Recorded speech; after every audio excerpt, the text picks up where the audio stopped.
വിട്ടുമാറാത്ത ചുമ ഇപ്പോൾ ആർക്കാ ഇല്ലാത്തെ? നിങ്ങൾക്കോ നിങ്ങളുടെ വീട്ടിൽ ആർക്കെങ്കിലും കാണും ഈ വിട്ടുമാറാത്ത ചുമ. എന്താണ് ഈ വിട്ടുമാറാത്ത ചുമ? 2 മാസത്തിൽ കൂടുതൽ നീണ്ടു നിൽക്കുന്ന ചുമേനെയാണ് നമ്മൾ വിട്ടുമാറാത്ത ചുമ എന്ന് പറയുന്നത്. അത് ചിലപ്പം ഒന്ന് കുറയുമായിരിക്കും, പക്ഷേ അത് തിരിച്ചു വരും. അങ്ങനെയുള്ളൊരവസ്ഥയാണ് നമ്മൾ ക്രോണിക് കോഫ് അല്ലെങ്കിൽ വിട്ടുമാറാത്ത ചുമ എന്ന് പറയുന്നത്. അപ്പോൾ ആദ്യമായിട്ട് ചുമ എന്ന് പറയുന്നത് എന്താണ്?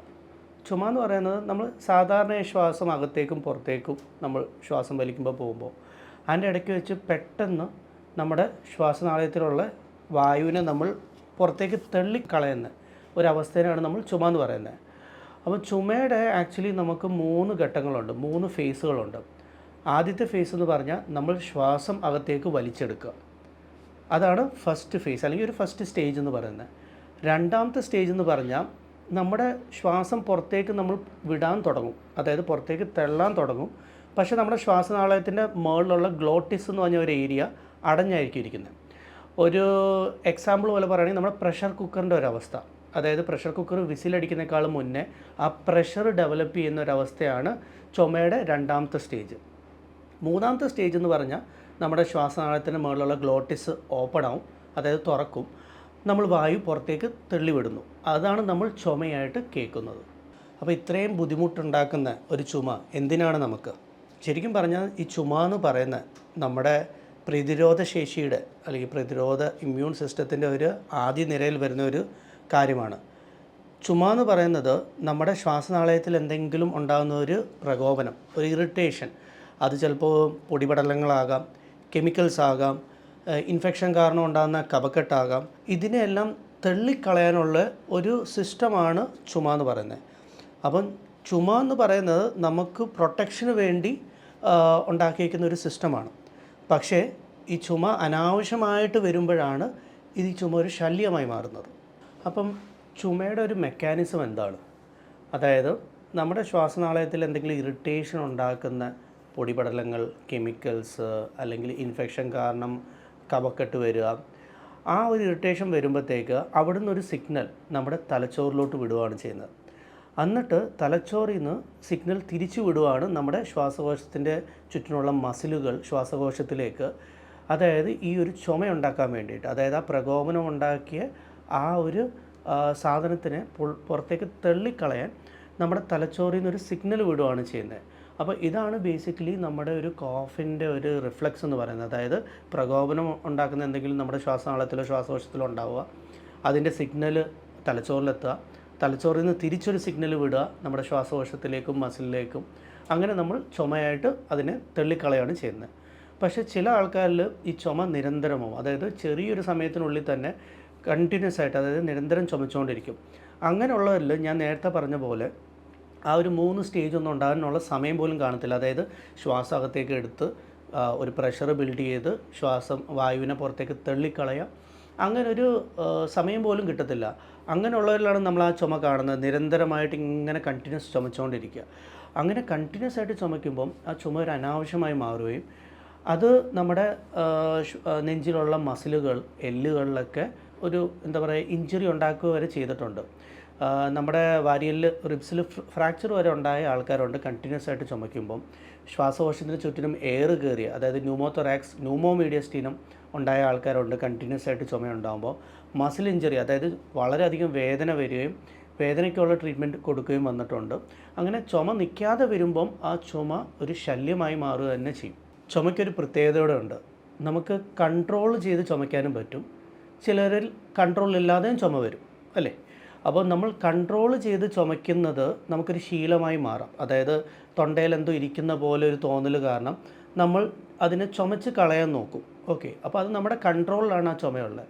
അപ്പം നമ്മുടെ കൺട്രോളില്ലാത്ത ചുമയുടെ കൂടെ തന്നെ കുറച്ച് ചുമ നമ്മൾ കൺട്രോളോടെയാണ് ചുമയ്ക്കുന്നത്, അതായത് നമ്മൾ തന്നെ അറിഞ്ഞുകൊണ്ട് ചുമയ്ക്കുന്നതാണ്. അതുകൊണ്ട് തന്നെ ചുമയുടെ തീവ്രത കൂടാൻ സാധ്യതയുണ്ട്. ചിലരിൽ ഈ ചുമേനേക്കാളും കൂടുതൽ ആ തൊണ്ടയിലുള്ള ആ ഒരു ഇറിറ്റേഷൻ അല്ലെങ്കിൽ ആ ചുമയ്ക്കാൻ തോന്നുന്ന ആ ഒരു ഫീലിംഗ്, അതാണ് ബുദ്ധിമുട്ട് കൂടുതലായിട്ട് ഉണ്ടാക്കുന്നത്. ചുമേനേക്കാളും കൂടുതൽ അവർ ജോലി ചെയ്യുന്ന സ്ഥലത്താണെങ്കിലും അവർക്ക് ആ ചുമയ്ക്കാനുള്ള ഒരു തോന്നൽ, അതാണ് അവർക്ക് ചുമയ്ക്കുന്നേക്കാളും കൂടുതൽ അവരുടെ ഡെയിലി ആക്ടിവിറ്റി, ദൈനംദിന കാര്യങ്ങളിൽ എഫക്റ്റ് ചെയ്യുന്നതും അതൊരു ബുദ്ധിമുട്ടായി മാറുന്നതും.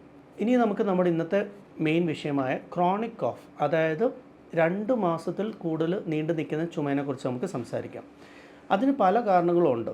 വളരെ പ്രത്യക്ഷത്തിൽ ഒരാളെ കാണുമ്പോൾ തന്നെ പ്രത്യക്ഷത്തിൽ അയാൾക്ക് ചുമ വിട്ടുമാറാത്തതിനുള്ള കാരണം നമ്മൾ നോക്കുകയാണെങ്കിൽ, ഒന്ന് തൂക്കം, അതായത് തടിയുള്ള ആൾക്കാരിൽ ചുമ ക്രോണിക് ആകാനുള്ള സാധ്യത കൂടുതലാണ്. അത് എല്ലാവർക്കും ഉണ്ടാവണമെന്നില്ല, പക്ഷേ കൂടുതലും പല പഠനങ്ങളും കാണിക്കുന്നത് ഒബീസിറ്റി ഉള്ള ആൾക്കാരിൽ ചുമ വിട്ടുമാറാതെ നിൽക്കുക, ബാക്കിയുള്ളവരെക്കാളും വെച്ച് നോക്കുമ്പോൾ, തടി ഇല്ലാത്ത ആൾക്കാരെ വെച്ച് നോക്കുമ്പോൾ. രണ്ടാമതായി റിഫ്ലക്സ് ഡിസീസ്, അതായത് നമ്മുടെ ആമാശയത്തിൽ ദഹനരസങ്ങളുണ്ടാവും നമ്മൾ ഭക്ഷണം ദഹിക്കാൻ വേണ്ടിയിട്ട്. പക്ഷേ ചില ആൾക്കാരിൽ അത് റിഫ്ലക്സ് ആയിട്ട് വരും, അതായത് അത് തെള്ളി വരും, ഹാർട്ട് ബേൺ, നെഞ്ചരിച്ചിലായിട്ട് വരും. അത് വന്നിട്ട് രാത്രിയിൽ അത് ചുമയ്ക്കൊരു കാരണമായി മാറും. അപ്പോൾ രാത്രിയിൽ കിടന്നതിന് ശേഷം വിട്ടുമാറാതെ നിൽക്കുന്ന ചുമയ്ക്ക് ഒരു മെയിൻ റീസൺ, അതായത് ഒരു പ്രധാനമായ ഒരു കാരണമെന്ന് പറയുന്നത് റിഫ്ലക്സ് ഡിസീസ് എന്ന് പറയും. അതായത് നമ്മുടെ ആമാശയത്തിൽ നിന്നുള്ള ദഹനരസങ്ങൾ കയറി വരുന്നതും തികട്ടി വരുന്നതുമാകാം ഒരു കാരണം. അപ്പോൾ ഒരു കണക്കെടുത്ത് നോക്കുകയാണെങ്കിൽ ഈ ചുമ വരുന്ന ആൾക്കാരിൽ 10% ആൾക്കാരിലെങ്കിലും ഇത് ക്രോണിക് കോഫ്, അതായത് വിട്ടുമാറാത്ത ചുമയാകാറുണ്ട്. അതായത് 2 മാസത്തിൽ കൂടുതൽ നീണ്ടു നിൽക്കുന്നത്. അതേസമയത്ത് നമ്മൾ ഈ വിട്ടുമാറാത്ത ചുമ സ്പെഷ്യലിസ്റ്റ് ക്ലിനിക്കിലോട്ട് വരുമ്പോൾ അതിൽ തന്നെ 40% ആൾക്കാരിൽ ചുമ മാറിയതിന് ശേഷം എന്താണ് ചുമയുടെ കാരണമെന്ന് നമുക്ക് മനസ്സിലാകാറില്ല. അതായത് ഒരു 40% അൺഎക്സ്പ്ലെയിൻഡ് കോഫ് ആയിരിക്കും.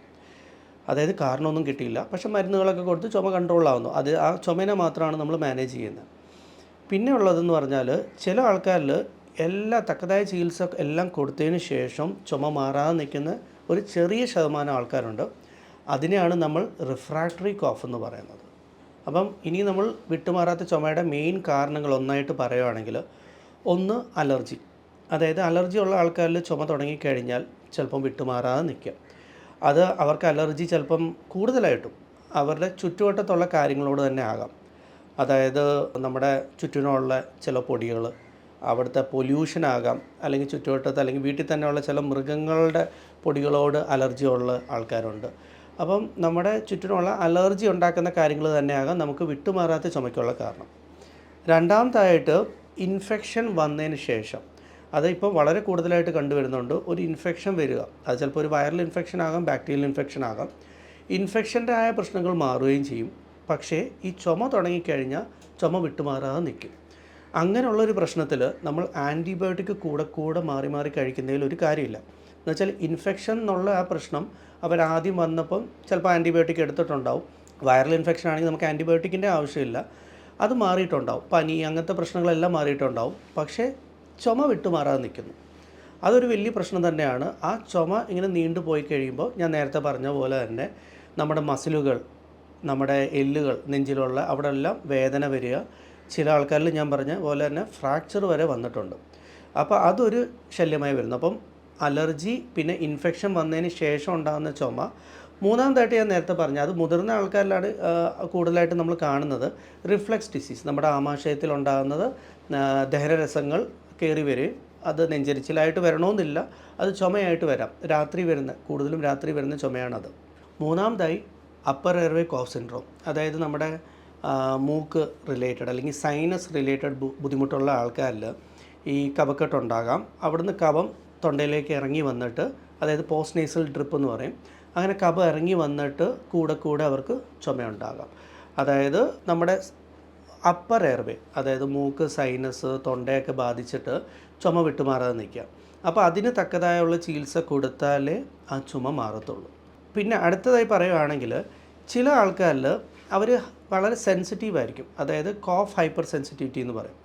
അത് എന്താണ് അതിൻ്റെ കറക്റ്റ് കാരണം എന്നുള്ള കാര്യം ഇപ്പോൾ നമുക്കും അറിയത്തില്ല. പക്ഷേ ഒരേ സ്ഥലത്ത് താമസിക്കുന്ന ആൾക്കാരും ഒരേ ജോലി ചെയ്യുന്ന ഒരേപോലത്തെ ഭക്ഷണം കഴിക്കുന്ന ആൾക്കാരിൽ ചില ആൾക്കാരിൽ ചെറിയൊരു പ്രകോപനം വരുമ്പോൾ തന്നെ അത് ചുമയായിട്ട് മാറുന്നു. പിന്നെ ആ ചുമ മാറാൻ താമസം വരുന്നു. അപ്പോൾ ചില ആൾക്കാർ കോഫിനോട് വളരെ സെൻസിറ്റീവാണ്. അതായത് എന്ത് ചെറിയ പ്രകോപനം വന്നാലും അവർക്കത് ചുമ വല്ലാതെ കയറി വരുന്നു. അപ്പോൾ അതിനാണ് നമ്മൾ കോഫ് ഹൈപ്പർ സെൻസിറ്റിവിറ്റി എന്ന് പറയുന്നത്. അതിന് എന്താണ് കാരണം എന്നുള്ള കാര്യം ഇപ്പോഴും പഠനം നടന്നുകൊണ്ടിരിക്കുകയാണ്. അത് നമ്മുടെ ചുറ്റിനും നോക്കിയാൽ തന്നെ നമുക്ക് അറിയാവുന്ന കാര്യമാണ്. ചില ആൾക്കാരിൽ പെട്ടെന്ന് തന്നെ ചുമയെ മാറുന്നു, അതേ സമയത്ത് അതേ കാര്യങ്ങൾ ചെയ്യുന്ന ആൾക്കാരിൽ ചുമയെ വരുന്നില്ല. അപ്പോൾ അതിനെയാണ് നമ്മൾ കോഫ് ഹൈപ്പർ സെൻസിറ്റിവിറ്റി എന്ന് പറയുന്നത്. ഇപ്പം ചുമയുടെ കാര്യം പറയുമ്പോൾ കുട്ടികളുടെ കാര്യം പ്രത്യേകിച്ച് നമുക്ക് എടുത്തു പറയേണ്ടതാണ്. അതായത് കുട്ടികളിൽ ഇപ്പം വളരെയധികം ചുമയുടെ ഒരു ബുദ്ധിമുട്ടുണ്ട്. അതിൽ പ്രധാനപ്പെട്ട കാരണം എന്ന് പറഞ്ഞാൽ നമുക്ക് പിള്ളേർക്ക് കിട്ടുന്ന വൈറൽ ഇൻഫെക്ഷൻ. അപ്പം സ്കൂളിൽ പോകുന്ന പിള്ളേരാണെങ്കിലും നഴ്സറിയിൽ പോകുന്ന പിള്ളേരാണെങ്കിൽ പോലും അവർക്ക് പെട്ടെന്ന് വൈറൽ ഇൻഫെക്ഷൻസ് കിട്ടാം. പിള്ളേരുടെ ഇടയ്ക്ക് തന്നെ കുറേ വൈറൽ ഇൻഫെക്ഷൻസ് ഉണ്ട്. അപ്പോൾ ആ ഇൻഫെക്ഷൻ വന്ന് പോയതിന് ശേഷം ഞാൻ നേരത്തെ പറഞ്ഞ പോലെ തന്നെ ചുമ നീണ്ടു നിൽക്കാം. അത് നമ്മൾ ഈ കോവിഡ് കാലത്തും ആ സമയത്തൊക്കെ നമ്മൾ ശ്രദ്ധിച്ചൊരു കാര്യമാണ്. ഇൻഫെക്ഷൻ വരാതിരിക്കുമ്പോൾ വീട്ടിൽ തന്നെ ഇരിക്കുന്ന സമയത്ത് ചുമ അധികം പ്രശ്നമില്ലായിരുന്നു. പക്ഷേ നമ്മൾ സ്കൂളിലേക്കൊക്കെ പോയി തുടങ്ങിയപ്പം പിള്ളേർക്ക് വൈറൽ ഇൻഫെക്ഷൻ വന്നു തുടങ്ങുന്നു. ആ വൈറൽ ഇൻഫെക്ഷൻ വന്നു പോയതിന് ശേഷം, അതായത് പനിയോ ആ റിലേറ്റഡ് ആ ഇൻഫെക്ഷൻ്റെ കാര്യങ്ങളൊക്കെ പോയി കഴിഞ്ഞിട്ടും പിള്ളേർക്ക് ചുമ നീണ്ടു നിൽക്കുന്നു. പിന്നെ മരുന്നുകളെല്ലാം നമ്മൾ കൊടുത്ത് ആ ഒരു ചുമ നമ്മൾ നിയന്ത്രണത്തിലാക്കിയാലും പിന്നെയും തിരിച്ച് ചുമ വരാനുള്ള സാധ്യതയുണ്ട്. അത് ചിലപ്പം അവർക്കുള്ള അലർജി കൊണ്ടാകാം. ഞാൻ നേരത്തെ പറഞ്ഞ പോലെ തന്നെ അലർജി എപ്പോഴും നമ്മൾ ശ്രദ്ധിക്കേണ്ട കാര്യം നമ്മുടെ ചുറ്റുവട്ടത്തുള്ള തന്നെ കാര്യങ്ങളാണ്. അതായത് ചിലപ്പം ചില മൃഗങ്ങളുടെ പൊടിയാകാം, ചിലപ്പോൾ ഉള്ള പൊല്യൂഷനാകാം. അങ്ങനെ പല കാരണങ്ങളും കൊണ്ടും അലർജിയായി അത് അലർജി വിട്ടുമാറാതെ നിൽക്കാം. അത് കാരണം ചുമയും മാറാൻ താമസം വരുന്നു. കുട്ടികളുടെ കാര്യം പറയുന്നതുകൊണ്ട് തന്നെ ഫുഡ് അലർജി, അതായത് ഭക്ഷണത്തിനോടുള്ള അലർജി കൂടുതലും കുട്ടികളിലാണ് ആദ്യം കണ്ടുവരുന്നത്.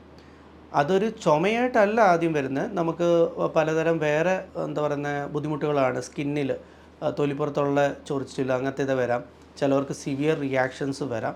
പക്ഷേ വളരെ ചുരുക്കം പിള്ളേരിൽ ഈ ഫുഡ് അലർജി ചിലപ്പോൾ ചുമയായിട്ട് വരാം. അപ്പോൾ ഫുഡ് അലർജി എന്ന് പറഞ്ഞ ഒരു ടോപ്പിക് ഒരു സെപ്പറേറ്റ് ആയിട്ട് നമ്മൾ സംസാരിക്കേണ്ട കാര്യം തന്നെയാണ്. അതുകൊണ്ട് ജസ്റ്റ് ഞാനിവിടെ പറയുന്നത് മാത്രം. അപ്പോൾ അവസാനമായി ജോലി സംബന്ധമായ പൊടിപടലങ്ങൾ അല്ലെങ്കിൽ കെമിക്കൽസ്, ഇതൊക്കെ എക്സ്പോഷർ ഉണ്ടാകുന്ന ആൾക്കാരുണ്ട്. അതായത് ഫാക്ടറിയിൽ വർക്ക് ചെയ്യുന്ന ആൾക്കാർ, ചിലതരം ഇൻഡസ്ട്രികളിൽ, അത് സ്പൈസസ് ആകാം, അങ്ങനെ പല ഇൻഡസ്ട്രിയിൽ വർക്ക് ചെയ്യുന്ന ആൾക്കാർക്ക് നമ്മുടെ ശ്വാസനാളത്തിനെയും ശ്വാസകോശത്തിനെയും ഇറിറ്റേറ്റ് ചെയ്യുന്ന ഈ സാധനങ്ങൾ ശ്വസിക്കേണ്ടി വരുന്ന ആൾക്കാരുണ്ട്. അപ്പോൾ അങ്ങനെയുള്ളവരിൽ നമ്മൾ ചുമ നിയന്ത്രിച്ചാലും അത് കുറഞ്ഞതിന് ശേഷം പിന്നെയും അവർ ആ ജോലിയിൽ തുടരുകയാണ്. അപ്പോൾ അതുകൊണ്ട് തന്നെ അതിനോടൊക്കെ എക്സ്പോഷർ ഉണ്ടാവും. അതുകൊണ്ട് തന്നെ പിന്നെയും ചുമ തിരിച്ചു വരാം. അപ്പം അതിന് നമ്മൾക്ക് ചെയ്യാൻ പറ്റുന്ന കാര്യമെന്ന് പറഞ്ഞാൽ ഇൻഡസ്ട്രിയൽ സ്റ്റാൻഡേർഡ് ഉള്ള മാസ്കുകൾ ധരിക്കുക. അതായത് ഒക്യുപ്പേഷണൽ മാസ്കുകൾ ധരിക്കുക. മാക്സിമം അങ്ങനത്തെ പൊടികളും കെമിക്കൽസും ശ്വസിക്കാതെ നമ്മൾ നോക്കുക. ആ ഒരു ഗ്രൂപ്പിലുള്ള ചുമ എന്ന് പറയുന്നത് നമുക്ക് പ്രിവെൻറ്റ് ചെയ്യുകയല്ലാതെ, അതായത് നമ്മളത് എക്സ്പോഷർ പ്രിവെൻറ്റ് ചെയ്യുകയല്ലാതെ വേറൊരു മാർഗവും അതിന് കാണുന്നില്ല. ചുരുക്കി പറഞ്ഞാൽ ചുമ എന്ന് പറഞ്ഞാൽ എല്ലാ തവണയും ഇൻഫെക്ഷൻ അല്ല. ചുമയുടെ കാരണം ഇൻഫെക്ഷൻ മാത്രമല്ല. അതുകൊണ്ട് എല്ലാ തവണയും ചുമ വരുമ്പം ആൻറ്റിബയോട്ടിക് കഴിക്കുകയും ചെയ്യല്. നിങ്ങളുടെ ഡോക്ടറിനെ കാണിച്ച് ചുമയുടെ കാരണം എന്താണെന്ന് കണ്ടുപിടിച്ച് ആ കാരണം എന്താണെന്ന് വെച്ചാൽ അതിനെ മാറ്റുക അല്ലെങ്കിൽ അതിനെ ചികിത്സിക്കുക ചെയ്യുകയാണ് നമ്മൾ ചെയ്യേണ്ടത്.